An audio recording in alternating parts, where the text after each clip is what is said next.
Hello children, good morning and a warm welcome to our YouTube channel Academia Ambala. Dear children, today we will recite a poem from our English reader and the name of the poem is A Little Frog. Children, I hope you all have seen frogs. Here in first picture you can see a frog and in second picture you can see a boy standing near a bathtub and a frog in the bathtub. Let's recite the poem A Little Frog. Let's recite. I have a little frog. His name is Tiny Tim. I put him in the bathtub to see if he could swim. He drank up all the water and gobbled up the soap, and when he tried to talk, he had a bubble in his throat. Let's recite the poem again. I have a little frog. His name is Tiny Tim. I put him in the bathtub to see if he could swim.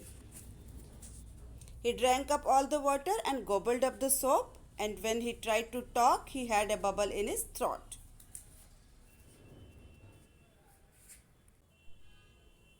Let me explain the poem. I have a little frog, his name is Tiny Tim. I put him in the bathtub to see if he could swim. I have a little frog, his name is Tiny Tim. Here in this poem, the boy is having a frog and the name of the frog is Tiny Tim. I put him in the bathtub to see if he could swim. The boy put the frog in the bathtub to see if the frog could swim. He drank up all the water and gobbled up the soap, and when he tried to talk, he had a bubble in his throat. Gobbled means ate quickly. Bubble means a ball of air made from a soapy liquid. He drank up all the water and gobbled up the soap. When the boy put the frog in the bathtub, he drank up all the water and ate the soap quickly. And when he tried to talk, he had a bubble in his throat.